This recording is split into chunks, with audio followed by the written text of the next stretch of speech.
வினோத வாய்ஸ் நேயர்களுக்கு வணக்கம். நான் உங்கள் கிருஷ்ணவேல். இன்றைக்கி இன்று மாலை எதை பற்றி பார்க்க போகிறோம்னா, நம்ம தம்பிகிட்ட தம்ப்நெயில் கொடுப்பா அப்படின்னா அவர் இது மாதிரி தம்ப்நெயில் சொல்லிட்டாரு. அமைச்சர் கீர்த்தனா மற்றும் ராஜ்மோகன் இந்தியாவை விட்டு தப்பி ஓடுகிறார்களா அப்படின்னு வச்சுட்டு கொடுத்துட்டாரு. இது கொஞ்சம் அதிகபட்சமான தம்ப்நெயிலாக கூட இருக்கலாம். பட் அதை பற்றிய செய்தி என்னன்றதை நம்ம விரிவாக பார்ப்போம். அந்த செய்தி வந்து ரொம்ப முக்கியமான செய்தி. ஒரு அமைச்சராக இருக்கக்கூடிய இந்த 2 நபர்கள் ஏன் இப்படி செய்தார்கள்? அவங்க வேணும்லாம் செஞ்சுருக்க மாட்டாங்க. அவங்களுக்கு தெரியல. அதுதான் விஷயமே. அது அவங்களுக்கு தெரியலன்றதுனால செஞ்சுட்டாங்க. என்ன பிரச்சனை அப்படிங்கிறத விரிவாக பார்க்கலாம்.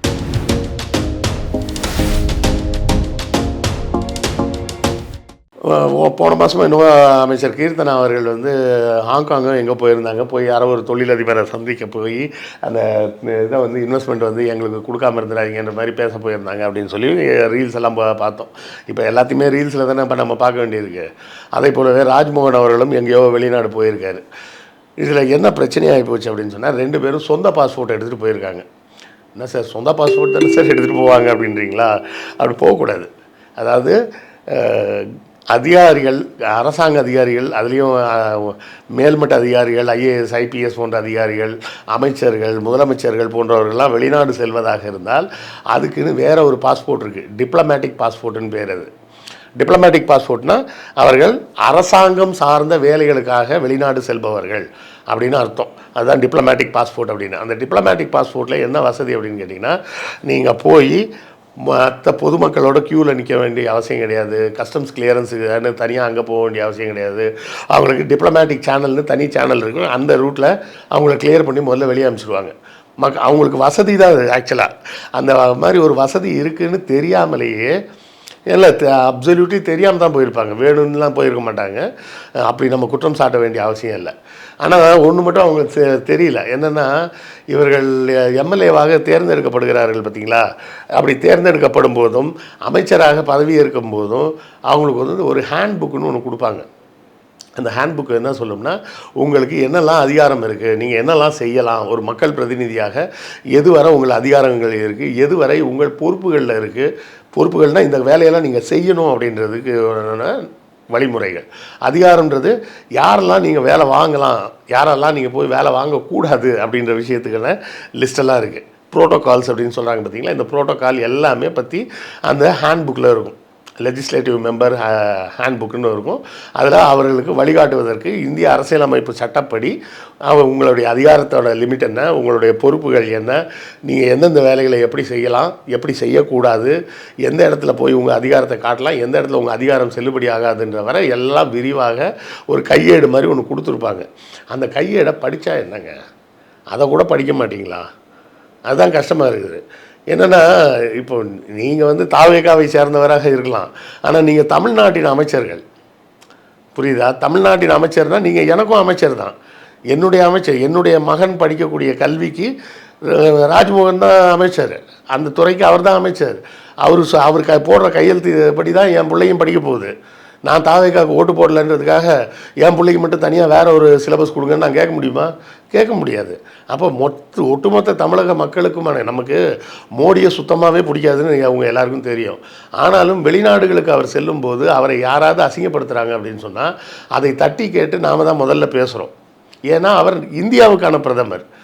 மோடி என்பவர் பாஜகக்காரர் என்பதால் நான் கருப்பு சட்டக்காரன்றதுனால எனக்கு பாஜகவை சேர்ந்த மோடியை எனக்கு பிடிக்காது.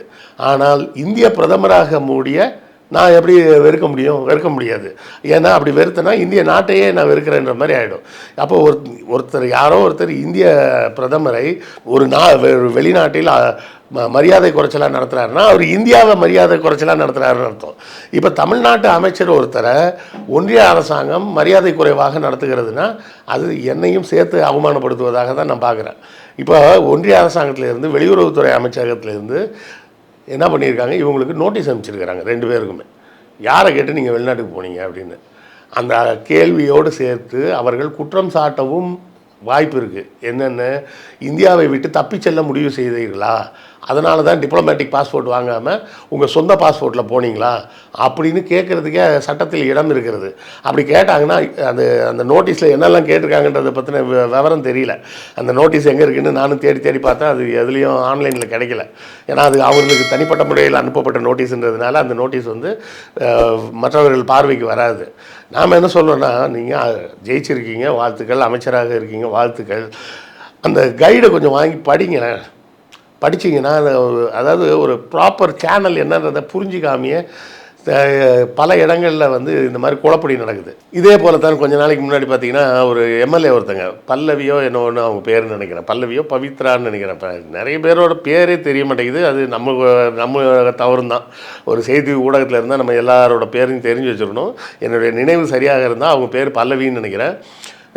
மேயர் அவர்கள், சென்னை மேயர் பிரியா அவர்கள் ஒரு பள்ளியை திறந்து வைக்க போகிறாங்க. அது வந்து ஏதோ ரிப்பேர் பண்ண பில்டிங்கை திறந்து வைக்க போகிறாங்க. அந்த தொகுதி எம்எல்ஏ அவங்க குடுகுடுன்னு அங்கேருந்து வந்து வீட்டிலேருந்து ஒரு கத்திரி கொண்டாந்து அவங்களும் வெட்டுவேன்றாங்க. ப்ரோட்டோகால்ன்றதே அந்த புக்கை படித்தா அந்த ப்ரோட்டோகால் சொல்லும். அதாவது சென்னை மாநகரத்தை பொறுத்தவரை மேயர் வராங்கன்னா அந்த தொகுதி எம்எல்ஏ அங்கு 2வது இடத்தில் தான் கருதப்படுவார். மேயர் தான் நகரத்தின் தந்தைன்னு சொல்லுவாங்க. முன்னாடி தந்தைன்னு அது ஆங்கிலத்தில் வச்சுருந்தாங்க. இப்போ மேயர் வந்து நகரத்தின் தாயின்னு வச்சுக்கலாம். ஏன்னா இவங்க பெண் அப்படிங்கிறதுனால. ஒரு புரோட்டோக்கால்னு வரும்போது மேயர் ஃபஸ்ட்டாக அந்த தொகுதியோட எம்எல்ஏ ஃபஸ்ட்டான்னு கேட்டால் மேயர் தான் ஃபஸ்ட்டு, தொகுதி எம்எல்ஏ 2வது. ஒரு அமைச்சர் வந்தால் கூட அமைச்சர் ஃபஸ்ட்டாக மேயர் ஃபஸ்ட்டான்னு கேட்டால் மேயர் தான் ஃபஸ்ட்டு.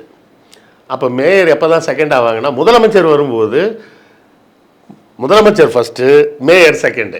ஏன்னா முதலமைச்சர் மொத்த மாநிலத்துக்கும் தலைவர், இவங்க சென்னைக்கு மட்டும்தான் தலைவர். அப்படின்றப்போ முதலமைச்சருக்கு முதலிடமும் மேயருக்கு 2வது இடமும் கிடைக்கும். இல்லைன்னா தொகுதின்னு எடுத்திங்கன்னா அந்த தொகுதி சென்னைக்குள்ளே தான் வருது, மொத்த சென்னைக்குமே சேர்ந்து அவங்க மேயர். அப்படி இருக்கும்போது ஒரு குறிப்பிட்ட தொகுதிக்கு மட்டும்தான் அவங்க எம்எல்ஏன்றப்ப அவங்களுக்கு 2வது பொசிஷன் தான் கொடுப்பாங்க.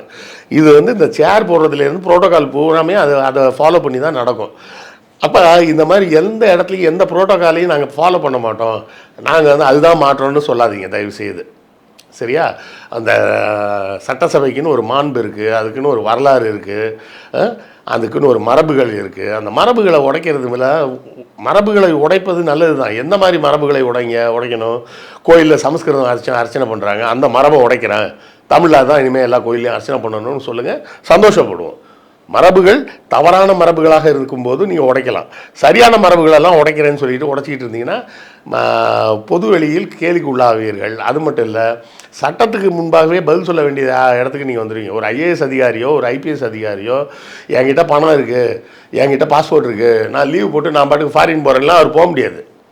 நான் வேணால் போகலாம், என்கிட்ட பணம் இருக்குது, என்கிட்ட பாஸ்போர்ட் இருக்குது அப்படின்னா ஒரு தனி மனிதனாக ஒரு இந்திய குடிமகனாக நான் யார்ட்டையும் சொல்ல வேண்டிய அவசியம் இல்லை. அந்த நாட்டு எம்பசியில் போய் நேராக எனக்கு ஒரு விசா கொடுங்க சார், நான் இது மாதிரி ஊரை சுற்றி பார்க்க போகிறேன்னு கேட்டால் அவங்க விசா கொடுத்தாங்கன்னா நான் பாட்டுக்கு கிளம்பி போகலாம். ஆனால் ஒரு ஐஏஎஸ் அதிகாரி பக்கத்தில் இருக்க இலங்கைக்கு போகணுன்னா கூட உள்துறை அமைச்சகத்திலையும் வெளியுறவுத்துறை அமைச்சர்கிட்டையும் எழுதி கொடுக்கணும். எழுதி கொடுத்து நான் இந்த மாதிரி இந்த காரணத்துக்காக நான் போகிறேன், அதனால் எனக்கு அனுமதி கொடுங்க அப்படின்னு கேட்கணும். அப்படி அனுமதி கொடுத்தா தான் போக முடியுமே தவிர, இது பிரச்சனை என்னென்னா இவர் வந்து அரசாங்க அதிகாரி, அந்த அரசியலமைப்பு சட்டத்துக்கு உட்பட்டு வரக்கூடியவங்க. ஏன்னா அவர்களுக்கு அரசாங்கத்தை பற்றிய பல்வேறு ரகசியங்கள் தெரிஞ்சிருக்கும். ஒரு தனி மனிதனுக்கு அரசாங்கத்தை பற்றின எந்த ரகசியமும் தெரியாது. அதனால் நான் வெளிநாடு போகிறது எந்த பிரச்சனையும் கிடையாது. ஆனால் அரசு பதவிகளில் இருக்கக்கூடிய ஐஏஎஸ் அதிகாரிகள், ஐபிஎஸ் அதிகாரிகள், அமைச்சர்கள், முதலமைச்சர்கள், இவங்க யாராக இருந்தாலும் வெளிநாடு செல்வதாக இருந்தால் இப்படி ஒரு வழிமுறை இருக்குது. அந்த வழிமுறையை ஃபாலோ பண்ணி தான் அவங்க போக முடியும், போகணும். ஆக அந்த வழிமுறைகள்லாம் தெரிஞ்சுக்கிட்டு செஞ்சிங்கன்னா, இன்னும் சொல்லப்போனால் தெரிஞ்சுக்கிட்டு செஞ்சிங்கன்னா உங்களுக்கு தான் நல்லது. நீங்கள் வெளிநாட்டுக்கு போகும்போது அந்த ஊரில் கஸ்டம்ஸ்லேயோ மற்ற இமிக்ரேஷன்லேயோ நீங்கள் போகும்போது சாதாரணமான ஒரு இந்தியராக பார்க்கப்படுவீர்கள். டிப்ளமேட்டிக் பாஸ்போர்ட் எடுத்துகிட்டு போனீங்கன்னா நீங்கள் ஒரு விஐபின்னா அங்கே வெளிநாட்டில் தெரியும். வெளிநாட்டில் தெரியும் போது உங்களுக்கு அந்த இமிக்ரேஷன்லேருந்து எல்லா இடத்துலையும் உங்களுக்கு சகல மரியாதையோடு உங்களை கொண்டு போய் வெளியே விடுவாங்க. அந்த உங்களுக்கு கிடைக்க வேண்டிய மரியாதையும் விட்டு கொடுத்துட்டு இப்போ தேவையில்லாமல் வெளியுறவுத்துறையிலேருந்து கேள்வி கேட்குறாங்க, நோட்டீஸ் அனுப்புகிறாங்க. நமது மாநிலத்தின் அமைச்சர்களுக்கு ஒன்றிய அரசாங்கத்திலேருந்து நோட்டீஸ் வர்றது பெருமையான விஷயமா? நம்மளை அவமானப்படுத்துகிற மாதிரி ஒரு விஷயம் தானே. இந்த வெளியுறவுத்துறை வந்து இதை கண்டுக்காமல் விட்டுருக்கலாம். அவங்க ஏதோ ஃபஸ்ட் டைம் பண்ணிட்டாங்க அப்படின்ற மாதிரி சொல்லிவிட்டு ஒரு இன்டர்னல் கம்யூனிகேஷன் அமைச்சிருக்கலாம். இல்லைங்க இது மாதிரி போகக்கூடாது, நீங்கள் இப்படி தான் போயிருக்கணும், இப்படி போனீங்கன்னா தான் அது சரியாக இருக்கும் அப்படின்ற மாதிரி ஒரு இன்டர்னல் கம்யூனிகேஷன் அனுப்பிச்சிட்டு விட்ருக்கலாம். ஆனால் அவங்க வேணும்னே அங்கேருந்து ஒரு நோட்டீஸ் அனுப்பி அதை அஃபீஷியலாக சொல்லி அதை வந்து நியூஸில் வெளியிட்டு தமிழ்நாட்டை அவமானப்படுத்தணும்னு ஒன்றிய அரசாங்கம் இந்த வேலையை செஞ்சுருக்கு. அப்போ இதெல்லாம் நீங்கள் வந்து கொஞ்சம் தவிர்த்தால் உங்களுக்கும் நல்லது, தமிழ்நாட்டுக்கும் நல்லது அப்படின்றதோட நான் சொல்லிக்கிறேன். இது குறித்த உங்கள் கருத்துக்கள் என்னன்றதை பார்வையாளர்கள் சொன்னீங்கன்னா நானும் தெரிஞ்சுக்கிறேன். அடுத்த காணொளியில் சந்திப்போம். நன்றி, வணக்கம்.